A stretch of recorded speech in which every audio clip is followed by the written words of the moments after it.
श्री कृष्ण कहते हैं कि जीवन में कई बार हम हर संभावित समस्या के बारे में सोचने में अपने मस्तिष्क का प्रयोग करते हैं।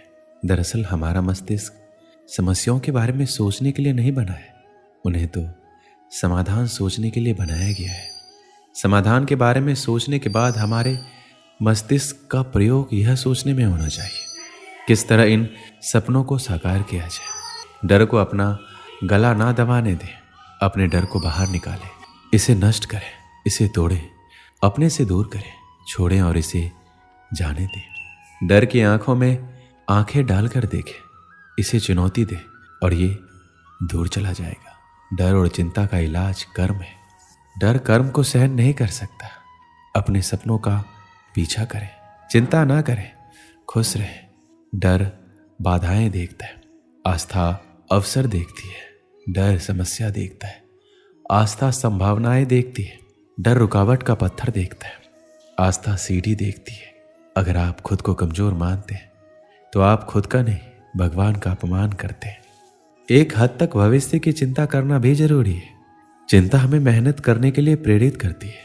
ये मानवीय प्रवृत्ति है कि मानव कुछ भी नहीं करना ज्यादा पसंद करते हैं और भविष्य की चिंता ही इस आराम की अवस्था से मनुष्य को बाहर लाती है।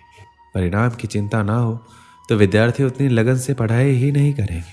मोटापे की चिंता ना हो तो लोग खाने पे रोक नहीं लगाएंगे। और भी बहुत से उदाहरण हैं, लेकिन इन दोनों में यह समझ आ जाता है कि भविष्य की थोड़ी चिंता जरूरी है। अगर आप जरूरत से ज़्यादा परेशानी मोल ले रहे हैं तो बेशक भविष्य की यह अतिरिक्त चिंता आपके लिए चिंता का विषय है। इससे बचने का सबसे आसान तरीका है आज का काम पूरी ईमानदारी से करें। विषय, मुद्दा या बात कुछ भी हो, बस ये देखिए आज आपके पास जो कुछ भी काम था करने को, उसके साथ आपने न्याय किया या नहीं। किसी भी चीज़ के बारे में अनावश्यक चिंता करते रहना उस परेशानी को बढ़ाएगा, उसका हल कभी नहीं देगा। आज का पर्याप्त परिश्रम ही भविष्य की अनावश्यक चिंता से दूर रखेगा। अपने दिमाग को शांत रखिए और जब भी आप किसी के बारे में अधिक सोच रहे हो तो समझ जाना आप अपनी मुश्किलें बढ़ाने जा रहे हो। श्री कृष्ण कहते हैं हम सभी को योजना बनानी होगी, अन्यथा हम अपने आप को उसी तरह से जाने देंगे जैसे हमारा वातावरण हमें चलाता है, ना कि जिस तरह हम अपने जीवन को जीना चाहते हैं। योजना हमें कल के लिए तत्पर रहने का एक कारण देती है। यह हमें लक्ष्य के लिए काम करने का एक कारण और दिशा देता है। योजना के बिना हम अपने रिश्तों, अपने पैसे, हमारे वित्त, कौशल आदि को भाग्य की दया पर छोड़ देंगे। यह एक प्रकार का जुआ होगा। इससे हमें निराशा और पछतावा हो सकता है। हालांकि भविष्य के बारे में बहुत अधिक चिंता करना आपको व्याकुल कर सकता है। चिंता एक ऐसी बीमारी है जो आपकी मन की सभी खुशियों को खा जाती है। कुछ लोग ऐसे होते हैं जो बहुत ही ज़्यादा चिंता करते हैं, इसी वजह से वह कभी खुश नहीं रह पाते। उन्हें किसी भी बात से खुशी नहीं मिलती। वह सिर्फ एक ही बात को लेकर चिंता में डूबे हुए रहते हैं, लगातार उसी बात के बारे में सोचते रहते हैं और चिंता करते रहते हैं। ऐसे लोग हमेशा मायूसी और दुख के घेरे से घिरे हुए रहते हैं। चाहे कोई खुशी का मौका हो या कोई भी त्यौहार, उन्हें कोई फर्क नहीं पड़ता। कोई भी चीज़ से खुश नहीं हो पाते क्योंकि उन्हें लगता है कि सारी जिम्मेदारी उनके कंधे पर है। लेकिन ये सच नहीं है। कई बार आपके चिंता में रहने से बनता हुआ काम भी बिगड़ जाता है। परिवार में अगर एक इंसान चिंता में रहता है तो सभी परिवार के लोगों को भुगतना पड़ता है और वही माहौल पूरे परिवार में छा जाता है और परिवार में कोई भी खुश नहीं रह पाता। उन लोगों की ऐसी आदत बन जाती है कि वो छोटी छोटी बातों में भी परेशानी में आ जाते हैं और ऐसे लोगों में चिड़चिड़ापन, गुस्सा, रात भर नींद नहीं आना, ऐसी बीमारियां हो जाती हैं। श्री कृष्ण कहते हैं आपको क्या पता हमारी जिंदगी के बारे में, लेकिन जिंदगी कैसी भी हो आप खुद परेशानियों का समाधान नहीं निकाल पाते तो इसका मतलब आप खुद परेशान हैं। ऐसी कोई भी चिंता नहीं है जिसे करने से आपको सुख मिल जाएगा या आपके परिवार में या मन में शांति आ जाएगी। चिंता एक ऐसे जहर के समान है जो आपका कल तो कभी भी अच्छा नहीं बना सकती और साथ ही आप ऐसी बीमारियों से ग्रसित हो जाओगे जिससे आपको भी अपने भविष्य में परेशान रहना पड़ेगा। चिंता और परेशानी को लेकर भागवत गीता में भगवान श्री कृष्ण कहते हैं मन का बेचैन होना उसका स्वभाव है। हमारे मन को लगता है कि अगर वह अलग अलग बातों के बारे में सोचता रहेगा तो हमें आने वाली हर मुश्किल और मुसीबत से बचा लेगा। पर ऐसा होता नहीं है। हम अपने जीवन का काफ़ी अधिक समय सोच विचार करके परेशान होने में निकाल देते हैं। भगवान श्री कृष्ण कहते हैं, मन का ये स्वभाव बदलना मुश्किल जरूर है, असंभव नहीं। अब आप एक बात बताइए, क्या आप एक कौवे को कह सकते हैं कि काँव काँव की आवाज़ ना करे? या फिर क्या आप किसी मेढक को कह सकते हैं कि वह पानी देखते ही ऊंची छलांग ना मारे? हमारे मन का भी कुछ ऐसा ही है।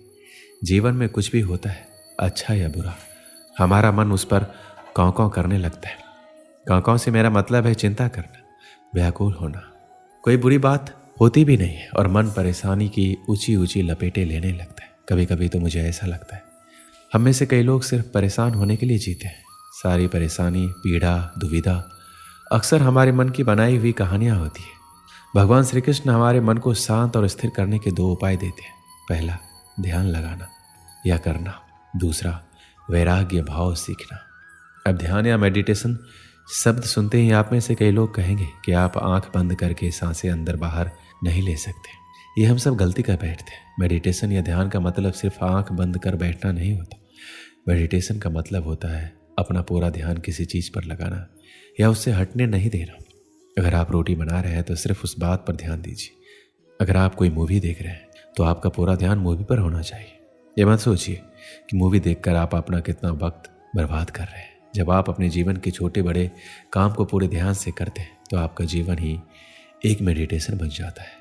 ऐसे जीवन में शांति, स्थिरता, साहस और सफलता का होना अनिवार्य है। वैराग्य का अर्थ ये नहीं है कि आप सब कुछ छोड़कर जंगल में जाकर बैठ जाएं। वैराग्य का सच्चा अर्थ है कि आप जो काम कर रहे हैं उसका क्या नतीजा या रिजल्ट निकलेगा उसकी चिंता ना करें। जैसे अगर आपने कोई इंटरव्यू दिया, आप ये कर सकते हैं कि आप पूरी मन से तैयारी करें और अपना बेस्ट देकर आ जाएं।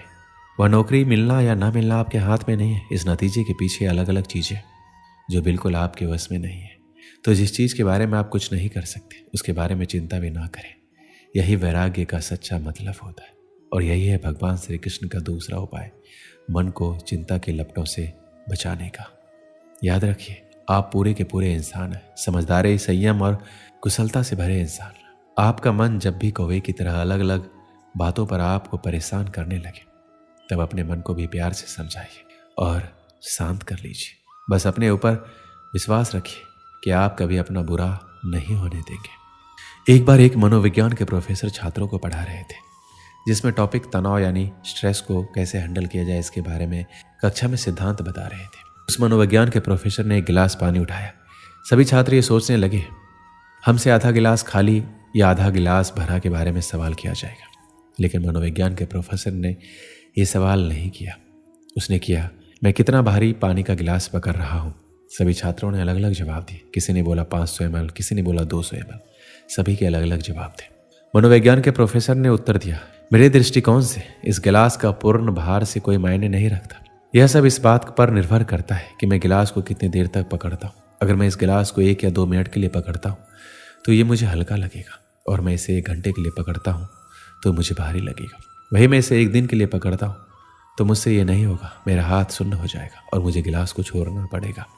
कक्षा में उपस्थित सभी छात्रों ने सहमति से अपना सिर हिलाया। मनोविज्ञान के प्रोफेसर ने अपनी बात जारी रखते हुए कहा कि जीवन में आपके तनाव और चिंता है पानी के इस गिलास की तरह होती है। अगर आप तनाव के बारे में या चिंता के बारे में कुछ देर सोचेंगे तो कुछ नहीं होगा, लेकिन आप चिंताओं और तनाव के बारे में पूरे दिन सोचते रहेंगे तो आपका माइंड सुन्न हो जाएगा।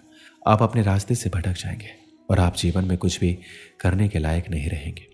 इस कहानी से हमें ये प्रेरणा मिलती है कि तनाव के बारे में और चिंता के बारे में ज़्यादा नहीं सोचना है हमें, यानी कि अपने जीवन में तनाव और चिंता से दूर रहना है। अगर जीवन में कुछ परेशानी है तो कुछ समय के लिए तनाव में रहें, बाकी जीवन में मस्त रहें, नहीं तो आपका माइंड सुन्न हो जाएगा और आप कुछ भी करने के लिए असमर्थ रहेंगे। दोस्तों, इस वीडियो में बस इतना ही। मिलते हैं अगली वीडियो में। अपना ख्याल रखिएगा। जय श्री कृष्ण।